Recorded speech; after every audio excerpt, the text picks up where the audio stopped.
சமுதாயத்தின் நம்பிக்கை மீண்டும் மஇகா பக்கம் திரும்பியுள்ளது என்று அதன் தேசிய தலைவர் தான் ஸ்ரீ எஸ்.ஏ. விக்னேஸ்வரன் கூறினார். அரசாங்கத்திலும் அமைச்சரவையிலும் எந்தவொரு பதவிகள் இல்லை என்றாலும் இந்திய சமுதாயத்திற்கு நிறைவான சேவையை மஇகா தொடர்ந்து வழங்கி வருவதாக அவர் குறிப்பிட்டார். இதன் அடிப்படையில் இந்திய சமுதாயத்தின் நம்பிக்கை மீண்டும் மஇகா பக்கம் திரும்பியுள்ளது என தெரிவித்த விக்னேஸ்வரன், இந்திய சமுதாயத்திற்கு ஒரு மாபெரும் சக்தி வாய்ந்த கட்சி மஇகா தவிர வேறு எந்த கட்சியும் இல்லை என குறிப்பிட்டார்.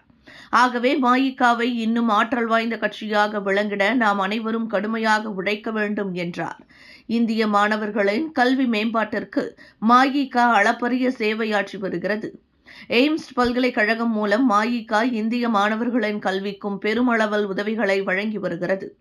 அண்மையில் எய்ம்ஸ் பல்கலைக்கழக மண்டபத்தில் கெடா மாநில அம்னோ பேரவை விமர்சையாக நடைபெற்றது.